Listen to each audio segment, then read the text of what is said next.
রাম নামে তো ভূত পালায়, কিন্তু সন্দেহ পালায় কিসে? ঠাকুরের ঠাকুরালি তো দেখল, কিন্তু দ্বন্দ্ব ঘুচল কই? বিশ্বাসের ঘরে সিঁধেল ঢুকেছে। ওর নাম কি জানো? ওর নাম অবিশ্বাস। এত দেখে এত করেও মনকে যেন বাগে আনতে পারছে না কিশোরী।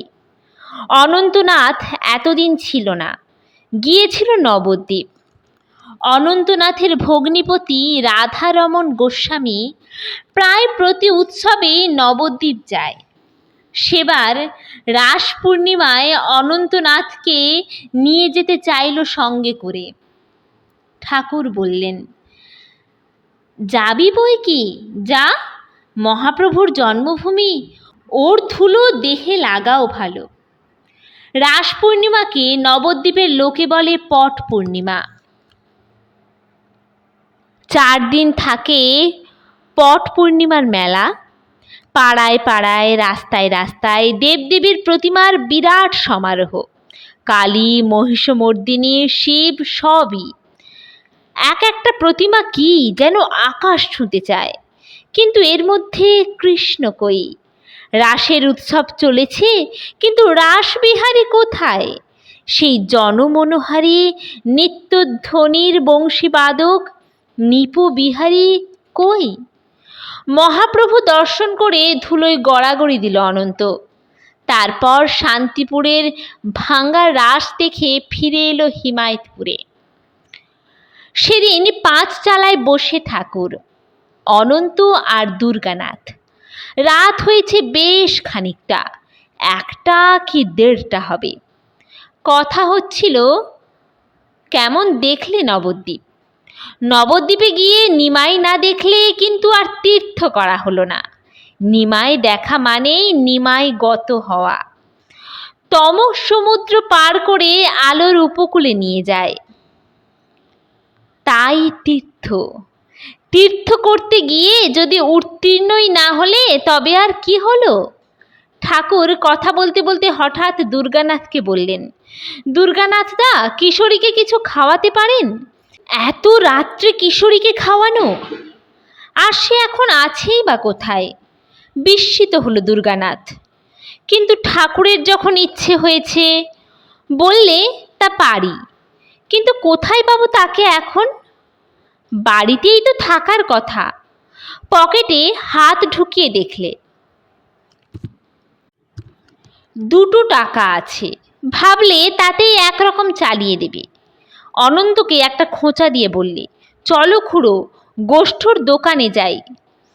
গোষ্ঠ জেলেনির একখানা 5 মিশেলি দোকান আছে তার বাড়িতে। জেলেনি বুড়ি নিত্য অপ্রয়োজনীয় অনেক জিনিস রাখে দোকানে। নুন, তেল, চিঁড়ে, মুড়ি, গুড়, বাতাসা, আবার চাল, ডাল, মশলাপাতিও। কিন্তু ঠাকুর বাড়ি থেকে দোকান বেশ খানিকটা দূরে। আর কখানা খাবারের দোকান আছে স্টিমার ঘাটে। সেখানে গেলে অবশ্য চিঁড়ে মুড়ির বদলে ভালো মিষ্টি খাবারই পাওয়া যায়, কিন্তু সে হলো আরও দূরে। এই রাত্রে অত দূরে কে যাচ্ছে? অনন্তের সঙ্গ চাইল, কিন্তু অনন্ত বললে, তা আমি যাব কেন? ঠাকুর তো তোমাকেই বলেছেন। কিন্তু রাত যে অনেক। তা হলো তো কি হলো? জানো তো, ঘৃণা, লজ্জা, ভয় 3 থাকতে নয়। ভয় থাকলে তার কাজ করবে কেমন করে? মানে অভয় পদের আশ্রয় পেয়ে এখনো ভয়? জয় গুরু। একলাই বেরিয়ে পড়ল দুর্গানাথ। বেরিয়ে ভাবলো, আগে কিশোরীর বাড়ি যাই, কিশোরীকে সঙ্গে করে নিয়ে তার মনের মতো খাইয়ে দেবে। কিন্তু কিশোরীর বাড়িতে এসে দেখে ঘরের দরজা খোলা। মিটমিট করে লণ্ঠন জ্বলছে ভিতরে। ঘরের মধ্যে ঢুকে লণ্ঠনটা উস্কে দিলে দুর্গানাথ। তক্তপোষে শুধু একখানা শতরঞ্জি বিছিয়ে ঘুমুচ্ছে কিশোরী। মাথায় একটা বালিশও নেই, আর নিচে মেজে শুয়ে হারান মিস্ত্রি। কীর্তন করতে এসেছিল, কিন্তু আজ আর কীর্তন হয়নি, কারণ ঠাকুর যাননি। ওখানে ঈশ্বর কথা শুনে একখানা মাদুর নিয়ে শুয়ে পড়েছে হারান। কিশোরী ঘুমুচ্ছে দেখে হারান মিস্ত্রিকে ডেকে তুললে আস্তে আস্তে। ও মিস্ত্রি, চলো আমার সঙ্গে, একটু কাজ আছে। হারানকে নিয়ে স্টিমার ঘাটে গেল দুর্গানাথ। দোকানের দরজায় হাঁকাহাঁকি করলো দুজনে, কিন্তু কে উঠছে তখন অত রাত্রে বিছানা থেকে? শেষ স্টিমারের বেচাকানা সেরে সবাই এখন বিশ্রাম নিচ্ছে নিদ্রার কোলে। তার উপরে এই শরতের ঘুম পাড়ানি জল হাওয়া। শেষে ধর্ণা দিলে এক পালের দোকানে। অনেক ডাকাডাকি হাঁকাহাঁকি করে তুললে শেষে পাল মশাইকে, কিন্তু বিশেষ কিছুই পাওয়া গেল না। চিঁড়ে আর খাগড়াই নিয়ে ফিরতে হলো। কিশোরী তখনও ঘুমুচ্ছে। ডাক দিয়ে তুললে কিশোরীকে। ঠাকুর তোমার জন্যে খাবার পাঠিয়েছেন। ঠাকুর খাবার পাঠিয়েছেন? এত রাত্রে? হ্যাঁ, এত রাত্রেই। কিশোরী কেঁদে ফেলল। কি অতল স্পর্শ করুণা তোমার! তোমরা যে সমুদ্রের গভীরতাকেই চরম বলে মানো, সেই 7 সমুদ্রের 7 গভীরতাকে এক জায়গায় করলেও ও গভীরতার সমান নয়। অষ্টকুলাচলকে একটার মাথায় একটা বসিয়ে নামিয়ে দিলেও থই পাবে না ওই করুণা পাড়াবাড়ির। সারাদিন আজ কিছুই খাওয়া হয়নি। ঘরে লক্ষ্মী বাড়ন্ত, হাত কপর্দক শূন্য, ছেলেপুলে সব উপোসে। ভক্ত উপোসে থাকলে খিদে পায় ভগবানের। কিশোরীর উপোস সইবেন কেমন করে তিনি? ঠাকুর সত্যি তুমি অন্তর্যামী, অন্তরের সংযমন করেন, তাই অন্তর্যামী। অন্তরকে নিয়ন্ত্রিত করে ঈশ্বর কেন্দ্রিক করেন, তাই অন্তর্যামী। আনন্দ আর ধরে না। আহার পাঠিয়েছেন ঠাকুর। আনন্দ দিতে দিতেই তো দেবেন ভক্তি, আর ভক্তি এলেই বিশ্বাস। মাথায় তুলে নিতে এলো কিশোরী। দেখি দেখি কি পাঠিয়েছেন। বিশেষ কিছুই পাওয়া গেল না, চিঁড়ে আর খাগড়াই, বললেন দুর্গানাথ।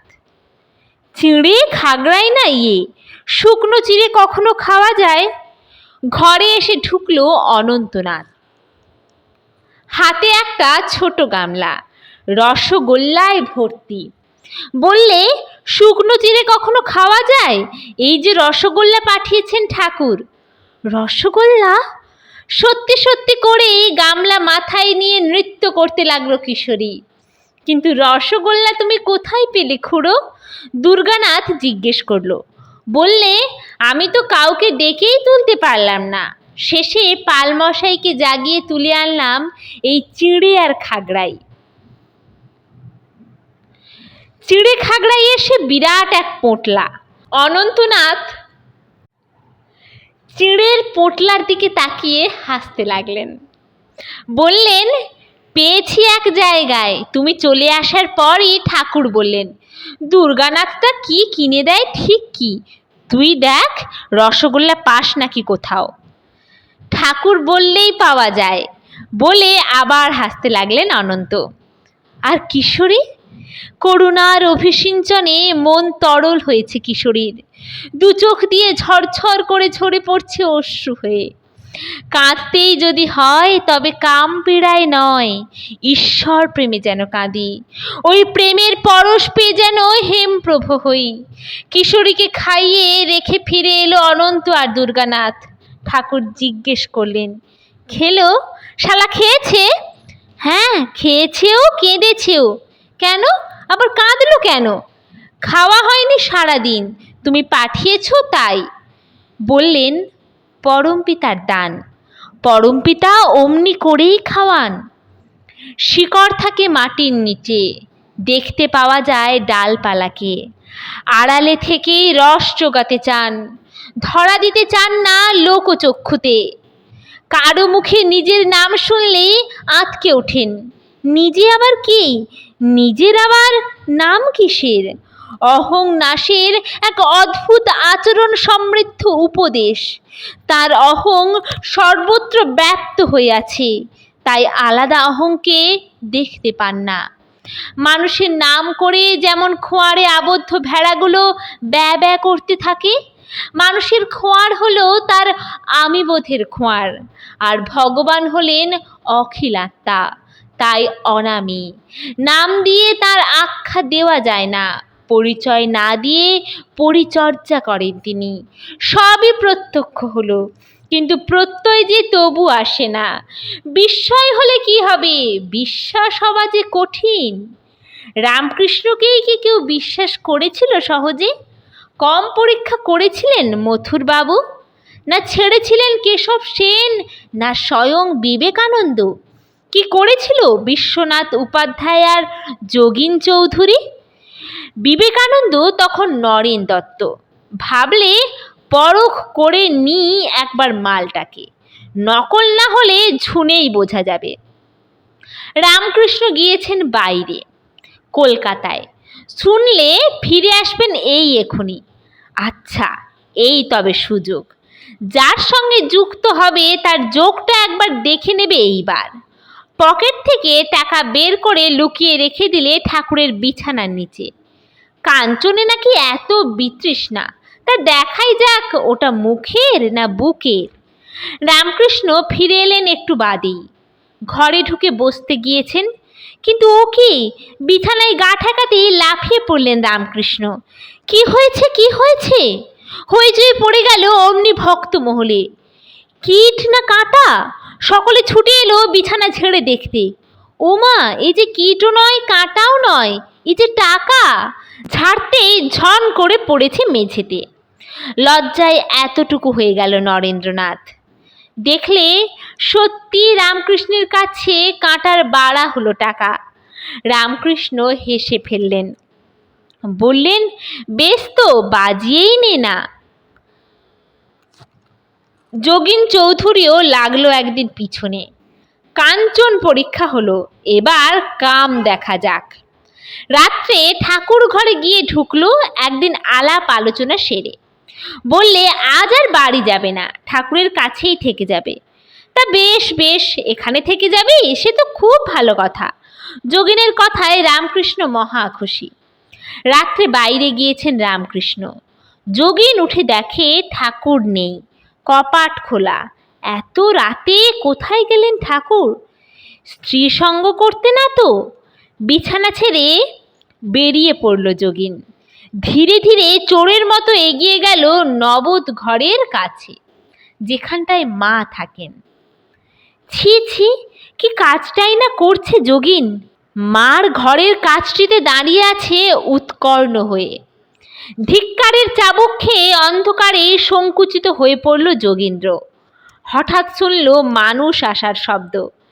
কে যেন এদিক পানে এগিয়ে আসছে পঞ্চবটির ওদিক থেকে। কাছে এসে দাঁড়ালো মানুষটি। কি রে, এখানে দাঁড়িয়ে এত রাত্রে? যোগীন দেখল সামনে দাঁড়িয়ে রামকৃষ্ণ। ধরতে এসে ধরা পড়ে গেল নিজে। কার সঙ্গে কি চালাকি! কাকে মাপতে গিয়েছিল যোগীন্দ্র? কাম মুক্তির জেনেছেও কি? কামিনী থেকে তফাত মানে কামের থেকে তফাত। কাম মুগ্ধ হইও না, কামের দাস হইও না। বৃত্তির অধীন না হয়ে বৃত্তির অধীশ হও। তাকে না বুঝতে চাওয়াটাই বদ্ধ জীবের ভাব। পরীক্ষা মানে তো আর বোঝা নয়। পরীক্ষা মানে আমার সঙ্গে খাপ না খেলেই তখন বলে ফেলি তিনি ভুয়ো। বুঝতে হলে পরীক্ষা নয়, সমীক্ষা চাই। মথুরবাবু তবু পরীক্ষা করলেন, এপিঠ ওপিঠ করে বাজাতে লাগলেন। ঠাকুর সহিষ্ণুতার অবতার। জ্ঞান স্বরূপ হয়ে পরীক্ষা দিচ্ছেন অজ্ঞানের হাতে, তবু বিরক্তি নেই। সন্দেহ যদি হয়েই থাকে তো ঘুচুক। সন্দেহ থাকতে তো সন্দীপন আসবে না। রোগ যদি থাকে তো পরখ করে নাও, কিন্তু কি পরখ করবে? শনাক্ত করবে ভগবান কি না তাই দেখে নেবে। তা নাও, কিন্তু ভগবান দেখা আছে তো। ঈশ্বর আদিতে নির্গুণ, কিন্তু যখন গুণান্বিত হন তখন তিনি সর্বগুণের আকর। তার স্পর্শ পেয়ে তখন মানুষ গুণিত হয়ে ওঠে, কারণ তার মধ্যে সহজোৎসারিত হয়ে রয়েছে জানা, ভালোবাসা আর কর্ম, পরম জ্ঞান, পরম প্রেম এবং নিষ্কাম কর্ম। তার প্রতি আসক্ত হলে মানুষের বিচ্ছিন্ন জীবন ঐক্য লাভ করে, জগতের সমস্ত বিরোধের চরম সমাধান হয়। ঠাকুর বললেন, মানুষের ভগবান হলেন এই সাধারণের মধ্যেকার এই অসাধারণ পুরুষটি। তাকে গ্রহণ করলে তার প্রতিফলন দেখতে পাবে, নইলে তিনি তো দর্পণ। অহংকার নিয়ে পরীক্ষক সেজে গেলে আয়নার মধ্যে নিজেকেই দেখবে, ঠকে আসবে। অহংকারী পরীক্ষা করতে পারে অহংকারকে, অহংয়ের শানিত অসি তাকে ছেদন করতে পারে না। দীনতার ভোঁতা মেষ শৃঙ্গেই তিনি খণ্ড বিখণ্ড হন। তার কাছে বিনীত হয়ে তার করুণা প্রার্থনা করো। তিনি দৃষ্টি দিলে তবে তাকে দেখতে পাবে, তিনি বুদ্ধি দিলে তবে তাকে বুঝতে পারবে। শ্রীকৃষ্ণ অর্জুনকে বলেছিলেন, দেখো, তেষাং সততযুক্তানাং ভজতাং প্রীতিপূর্বকম দদামি বুদ্ধিযোগং তং যেন মামুপজান্তি তে। স্বয়ং ব্রহ্মাকেও দয়া প্রার্থী হতে হয়েছিল শ্রী ভগবানের। তিনি হলেন দীনবন্ধু। আগে দীন হও, তবে তিনি তোমার বন্ধু হবেন। যদি সরল হও, প্রার্থনা নিয়ে যদি প্রার্থী হও, তবে ধরা দেবেন বই কি তিনি। ধরবার জন্যেই যদি ধারণা করতে চাও, তবে বুঝতে পারবে বই কি ততটুকু। সমুদ্রের জল কিনা তা এক বিন্দু মুখে দিলেই বুঝতে পারবে। রুগী দেখে বাড়ি ফিরছে কিশোরী স্টিমার ঘাট হয়ে। দেখলে নলেন গুড়ের সন্দেশ বিক্রি হচ্ছে একজনের দোকানে। ভাবলে বেশ ঠাকুর ভোগ হবে। সন্দেশ কিনে মাথায় করে বয়ে আনলো ভক্তি ভরে, কিন্তু মনটা আবার চুলবুল করে উঠল। ভাবলে আবার একটু পরখ করে দেখি। তিনি যখন ভালোবাসেন তখন ক্ষমাও করবেন। ভোগ তো আমি নিবেদনই করলাম, কিন্তু এ ভোগ যদি তিনি চেয়ে খান তবেই তো বুঝি। তিনি তো শুধু অন্তর্যামী নন, অন্তর্গামীও। নিবেদিত সন্দেশ দেওয়ালের কুলুঙ্গিতে রেখে একখানা পট টাঙিয়ে দিলে সামনে, দেখলে দেখা যাবে একখানা ছবি ঝুলছে দেওয়ালে। সন্ধেবেলায় ঠাকুর এলেন, যেমনই প্রায়ই আসেন। কীর্তন আরম্ভ হলো যেমন অন্যদিন হয়। কীর্তন শেষ হলো অন্যদিনের চেয়ে একটু আগেই। ডাক্তার, এবার তবে আসি। বিদায় নিয়ে বেরিয়ে পড়লেন ঠাকুর। বলে গেলেন, সকালে উঠে যেও। তা তো যাবে, কিন্তু তার কি হলো? কই ভোগ খেলে না তো চেয়ে। মনের সব খবর জানে না আরো কত।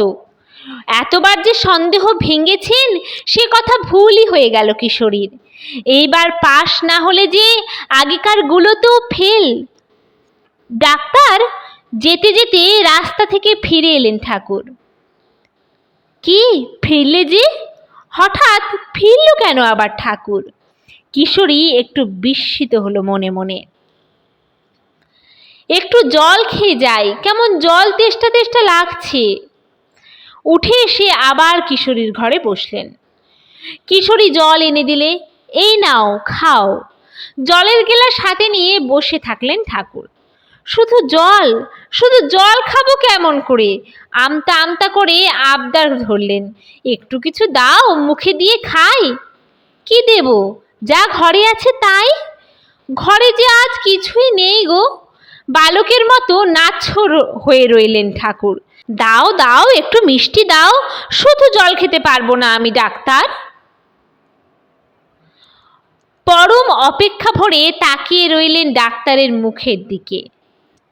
কোথায় পাবো বলো? ডাক্তার তেমনই গুম হয়ে বসে আছে।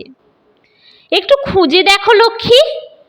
খুঁজলেই আর আসবে কোত্থেকে? নেই যে কিছুই নেই। বিমর্ষের মতো উঠে দাঁড়ালেন ঠাকুর। ওখানে ওটা কি দেখা যাচ্ছে গো, পটের আড়ালে? সাপটাপ নাকি? চৌকি ছেড়ে উঠে দেওয়ালের কাছে এগিয়ে গেলেন ঠাকুর। সাপ যদি, তবে কাছে যাচ্ছ কেন? ছোবলায় যদি। ঠাকুর খিলখিল করে হাসছেন, পরিতৃপ্ত শিশুর হাসির মতো নির্মল যে হাসি। কুলুঙ্গির ভিতর থেকে সন্দেশের বাটি বের করে এনেছেন ঠাকুর। ডাক্তার, ভোগের জিনিস কি এমন করে লুকিয়ে রাখতে আছে? এতক্ষণ মস্করা করছিল, কিন্তু এবার লজ্জিত হয়ে পড়ল কিশোরী। এই লজ্জাই সে চেয়েছিল। এ হারের লজ্জা নয়, এ জয়ের লজ্জা। গুরুর সঙ্গে লঘু ব্যবহার করতে হয়েছে, তাই লজ্জা। আসলে এ বিজয়োল্লাসের উজ্জ্বলতা। সন্দেশের বাটি বের করে এনে টপাটপ মুখে ফেলতে লাগলেন ঠাকুর। কতকাল যেন খাওয়া হয়নি, ছিনিয়ে নেবে যেন কিশোরী। বাহ, বড্ড ফাস্ট কেলাসে নলেন গুড়ের সন্দেশ। তারিফ করতে করতে বললেন, চেখে দেখবে নাকি একটা? খেতে খেতে কিশোরীর হাতে তুলে দিলেন একটা সন্দেশ। নাও হে, একটা খাও। প্রার্থনা করেছিল ভক্ত, তাই প্রার্থী হয়ে ভোগ আদায় করে খেলেন ভগবান। চেচে খাওয়ালেন প্রসাদ, স্বাদ মিটিয়ে দিয়ে গেলেন ঠাকুর। আর কিশোরী? কিশোরী একবার হাসে, একবার কাঁদে, একবার নাচে। কল্পনাকে বাস্তব করে গেলেন কল্পতরু হরি। অভিলাষকে অভিষিক্ত করে গেলেন কৃতার্থতা দিয়ে। হাসবে না তবে? নাচবে না? নয়নাভিরাম এসে অভিমান ভাঙিয়েছেন, আনন্দ করবে না? আর কান্না কিসের? ঠ্যাঁটামি করেছে ঠাকুরের সঙ্গে, তাই ধিক্কার এসেছে প্রাণে। পরীক্ষা করতে গিয়েছিল অপরীক্ষণীয়কে, সে অপরাধ রাখবে কোথায়? অনুমান করতে গিয়েছিল অননুমেয়কে, সে অনুতাপ মুছবে কি দিয়ে? কেন? অশ্রু দিয়ে। অমার্জনীয়কে মার্জনা করতে আছে ওই একমাত্র নয়ন নিঃশ্রবণ, ওই হৃদয় নিংড়ানো আর্দ্রতাটুকু, আক্ষেপের ওই আকুল আকিঞ্চনটুকু। প্রাণ ভরে তাই কাঁদল কিশোরী। সারা রাত্রির ধরে ক্ষমা ভিক্ষা করল সেই প্রেম ভিক্ষুর কাছে।